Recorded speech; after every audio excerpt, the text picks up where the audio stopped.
ప్రపంచం భయపడాలి. ఇలాంటి చేయాలంటే ఇంకో పిల్లోడు భయపడాలి.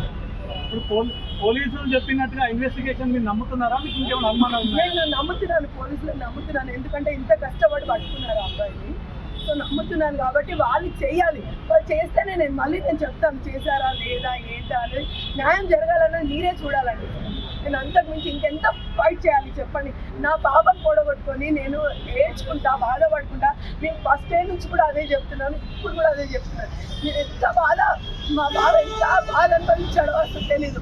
రూపాయి కూడబెట్టి నా పిల్లలంత పెద్ద చేసుకొని నేను ఎందుకు మందిని ఫలించాలి చెప్పండి? ఎందుకోసం ఫలించాలి? అంత కష్టం అంతా వృధా అయిపోయింది సార్. నా బాధ అంతా అదే. తెల్లంగా కష్టపడ్డాడు, తెల్లంగా రూపాయి నా కోసం, నా పిల్లల కోసం అంత కష్టపడిన ఆయనకి ఈరోజు ఎంత కడుపుపోతుందంటే నాకంటే ఎక్కువ కడుపుపోతుంది మా ఆయనకి. ఎందుకు తల్లిదండ్రులు బాధపడాలి చెప్పండి? ఎవడో చేసిన దానికోసము ఎందుకు బాధపడాలి? మీరు చెప్తున్నారు, సార్స్ కూడా చెప్తున్నారు దాని కోసం ఎలా జరుగుతుంది సార్? ఓకే, బ్యాగ్ కోసం చెప్పి ఆ మర్డర్ రాసుకోవడమే. ఎందుకు చేయాలి? ఆ పిల్లల ఆలోచనలు ఎందుకు వస్తున్నాయి? అట్లా ఆలోచనలు ఇంకెన్ని రోజులు వస్తాయి?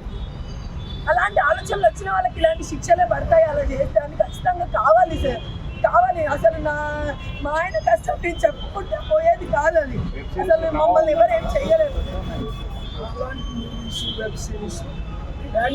చేయాలి అసలు తల్లిదండ్రుల నుంచి కాకపోతే టీచర్లైనా చెప్పాలని నేను నిజంగా ఆశిస్తున్నాను. అసలు ఆ అబ్బాయి ఎలా అయిపోయాడు మీరే ఆలోచించండి. అసలు ఆ పాప ఏం పాపం చేసింది?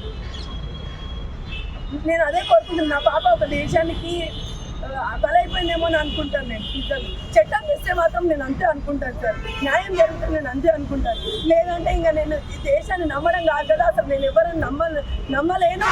నా పిల్లోని కూడా నేను ఎట్లా పెంచాలో అట్లా పెంచుకుంటూ